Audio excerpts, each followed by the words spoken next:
So Marianne, what is the best way to learn English to you? Mike, I think the best way to learn English is just a lot of exposure. Exposure to like, I guess what, like reading or just like...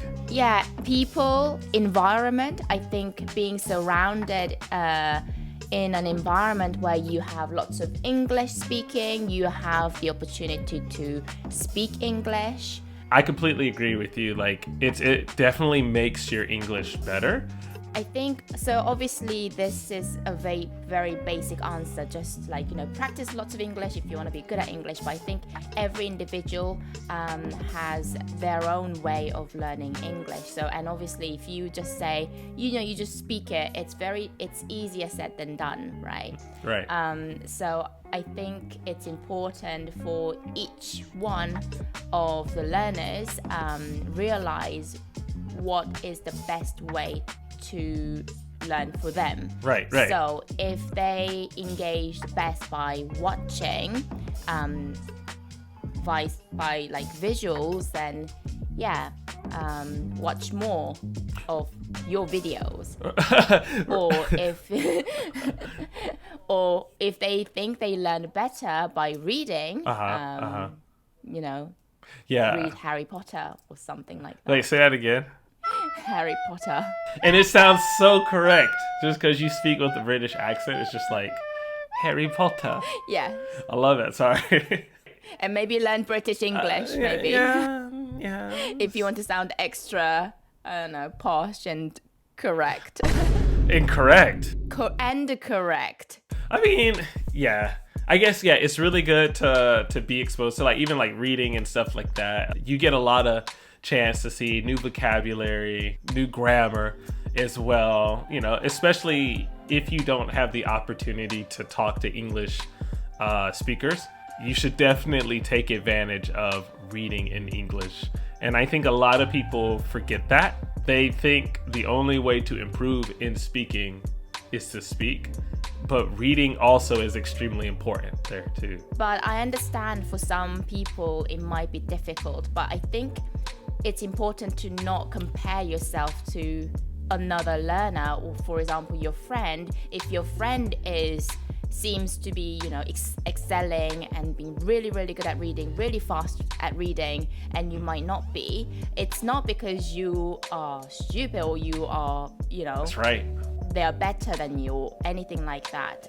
You might be good at something else, so I wouldn't let that get to you. Yeah, comparison, man. Comparison, like, it really can kill your drive, your desire to want to be good at a language, right? Yeah. Because you are too busy looking at somebody else and how they're doing instead of focusing on yourself, right? Yes, exactly. Absolutely. Okay, so Mike, what do you think? What do you think is the best way to learn English?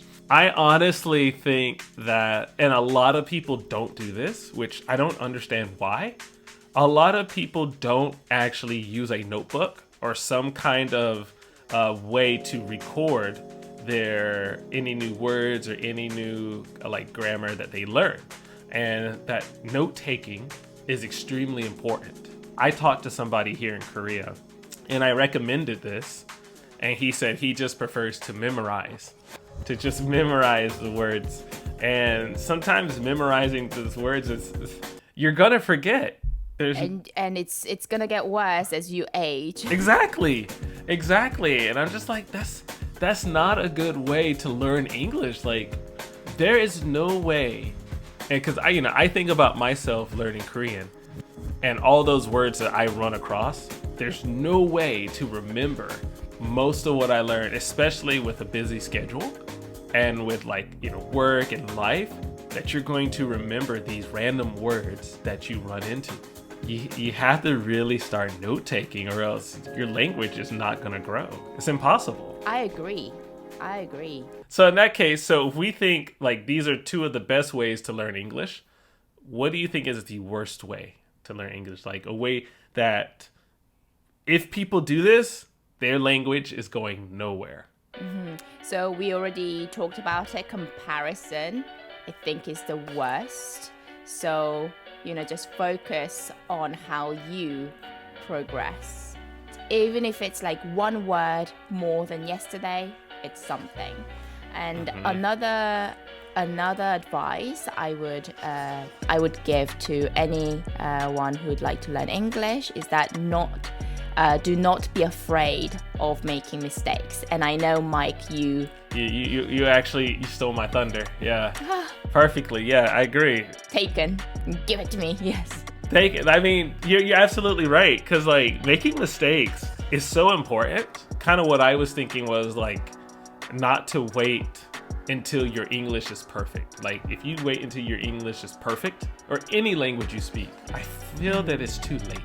Like you really have to go out there, use it, and even if it's not good in your viewpoint, I still think that you have to expose it. Like take me as an example. English is not my first language, and I would say I still make mistakes. But I had to start from somewhere, you know. Yeah. And I tell my students, I tell everybody, the reason why I am good at English or I am able to speak Confidence. like the way, is because I had them. I made so many mistakes. I've been corrected so many times. And now I'm not even afraid of making mistakes. If I do, and I would just say, oh, that's something new that I've learned. You learn something new every day. And your English is really good, because I'm sure many people listening to you probably think that you sound native, which you do sound native. You actually do sound native. And so, but... 감사합니다. 네. So any final advice for people who are trying to, I guess, improve their English?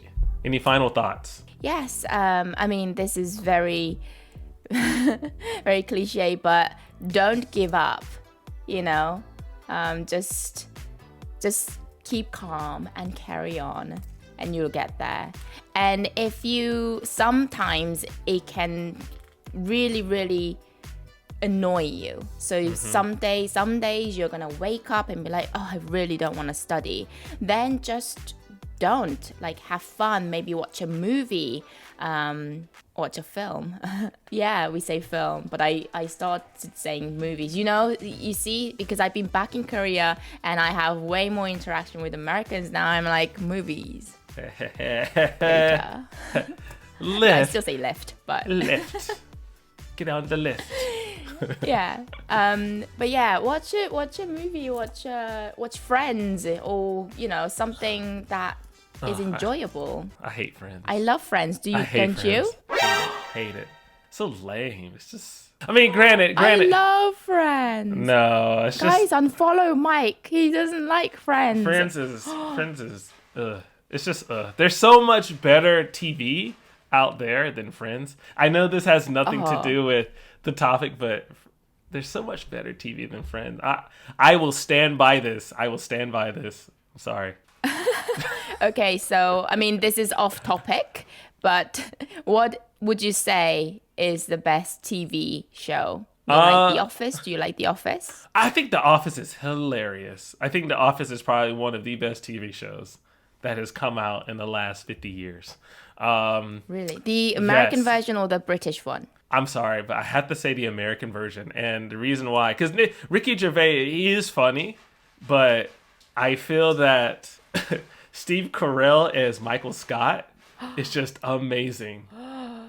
Guys, you know, I watched one episode of the American version of The Office, and I didn't continue.